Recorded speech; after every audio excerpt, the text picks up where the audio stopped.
हर साल 14 अप्रैल को देश भर में बाबा साहब अम्बेडकर की जयंती बड़े सम्मान और उत्साह के साथ मनाई जाती है। जगह जगह जुलूस निकलते हैं, बाबा साहब की प्रतिमाओं पर माल्यार्पण होता है और लोग उन्हें याद करते हैं। लेकिन क्या आप जानते हैं कि बाबा साहब की जयंती पहली बार सार्वजनिक रूप से कब मनाई गई थी और किसने ये पहली बार किया था? बहुत कम लोग इस बात को जानते हैं, जिसे जानना बेहद जरूरी है। इस वीडियो में अंत तक बने रहिए। हम आपको बताएंगे कि आखिर किसने और कब पहली बार बाबा साहब डॉक्टर भीमराव अंबेडकर की जयंती सार्वजनिक रूप से मनाई थी। मैं आकृति और आप देख रहे हैं MNT news network. Ambedkar Jayanti, जिसे भीम जयंती के नाम से भी जाना जाता है, 14 अप्रैल को मनाई जाती है। इसी दिन 1891 में बाबा साहब डॉक्टर भीमराव अंबेडकर का जन्म हुआ था। बाबा साहब को भारतीय संविधान का निर्माता, समाज सुधारक, अर्थशास्त्री और महिलाओं, श्रमिकों तथा पिछड़े वर्गों के अधिकारों के लिए लड़ने वाला नेता के रूप में याद किया जाता है। भारत में कई लोग अंबेडकर जयंती को समानता दिवस के रूप में भी मनाते हैं। इस दिन लोग बाबा साहब के संघर्ष, शिक्षा, सामाजिक न्याय के लिए किए गए कामों को याद करते हैं। आज के समय में अंबेडकर जयंती के मौके पर मुंबई के चैत्य भूमि और नागपुर के दीक्षा भूमि में बड़ी संख्या में लोग पहुंचते हैं। यहाँ बाबा साहब के अनुयायी जुलूस निकालते हैं और उन्हें श्रद्धांजलि देते हैं। नई दिल्ली में संसद भवन स्थित बाबा साहब की प्रतिमा पर राष्ट्रपति, प्रधानमंत्री और कई बड़े बड़े नेता श्रद्धांजलि अर्पित करते हैं। लेकिन बाबा साहब का जन्मदिन सार्वजनिक रूप से मनाने की परंपरा काफी पहले ही शुरू हो चुकी थी। दरअसल बाबा साहब डॉक्टर भीमराव अंबेडकर की जयंती पहली बार 14 अप्रैल 1928 को पुणे में सार्वजनिक रूप से मनाई गई थी। इस परंपरा की शुरुआत अंबेडकरवादी सामाजिक कार्यकर्ता जनार्दन सदाशिव राणा पिसे ने की थी। तभी से हर साल बाबा साहब की जयंती मनाने की परंपरा शुरू हुई, जो आज देश ही नहीं बल्कि दुनिया के कई देशों तक पहुंच चुका है। बाबा साहब का जीवन संघर्षों से भरा हुआ था। बचपन में उन्हें जातिवाद और छुआछूत का सामना करना पड़ा। स्कूल में उन्हें बाकी बच्चों के साथ बैठने की अनुमति नहीं मिलती थी। कई बार उन्हें पानी तक छूने नहीं दिया जाता था।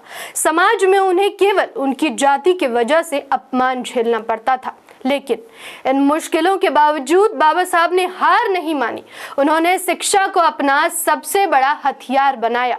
कठिन परिस्थितियों में पढ़ाई करते हुए उन्होंने देश और दुनिया के बड़े संस्थाओं में अपनी पहचान बनाई। उस समय जब पिछड़े वर्गों के लोगों को पढ़ने और आगे बढ़ने का मौका तक नहीं मिला था, तब बाबा साहब ने यह साबित किया कि मेहनत और शिक्षा से हर बाधा को पार किया जा सकता है। बाबा साहब बचपन से ही पढ़ाई में बेहद तेज थे। उन्होंने 1907 में मैट्रिक की परीक्षा पास की। इसके बाद उन्होंने एल्फिंस्टन कॉलेज से पढ़ाई की और फिर उच्च शिक्षा के लिए अमेरिका के कोलंबिया विश्वविद्यालय गए। वहां उन्होंने अर्थशास्त्र में PhD की डिग्री हासिल की।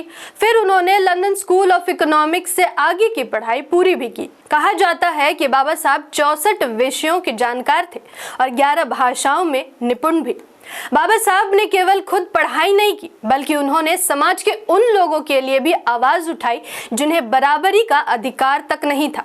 उन्होंने वंचितों, मजदूरों, महिलाओं और गरीबों के अधिकारों के लिए लंबी लड़ाई लड़ी।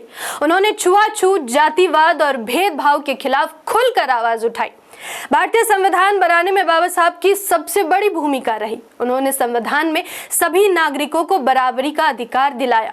उन्होंने यह सुनिश्चित किया कि किसी भी व्यक्ति के साथ जाति, धर्म या लिंग के आधार पर भेदभाव न हो। यही वजह है कि आज बाबा साहब को केवल संविधान निर्माता के रूप में नहीं, बल्कि सामाजिक न्याय और समानता के सबसे बड़े प्रतीक के रूप में भी याद किया जाता है। बाबा साहब अम्बेडकर की जयंती केवल जन्म दिवस नहीं, बल्कि समानता, शिक्षा, अधिकार और सामाजिक न्याय का प्रतीक बन चुका है। लेकिन यहाँ एक बात ध्यान देने वाली ये है कि अंबेडकर जयंती केवल बाबा साहब को याद करने का दिन नहीं है, बल्कि उनके विचारों को अपनाने का भी अवसर है। हमें उनके बताए रास्ते पर चलते हुए शिक्षा को महत्व देना चाहिए, जातिवाद और भेदभाव का विरोध करना चाहिए और समाज में समानता तथा भाईचारे को बढ़ावा देना चाहिए। बाबा साहब का मानना था कि शिक्षित बनो, संगठित रहो और अपने अधिकारों के लिए संघर्ष करो। विचारों। अगर हर नागरिक उनके इन विचारों को अपने जीवन में अपनाए तो एक बेहतर, मजबूत और न्यायपूर्ण समाज बन सकता है। इस वीडियो को ज़्यादा से ज़्यादा शेयर करें और अपने विचार नीचे कमेंट ज़रूर करें। धन्यवाद। जय संविधान, जय लोकतंत्र, जय भीम, जय मूल निवासी। MNT न्यूज़ नेटवर्क को सब्सक्राइब करें, लाइक और फॉलो करना ना भूलें। साथ ही बेल आइकॉन दबाकर जन जागृति की मुहिम में जुड़े रहें।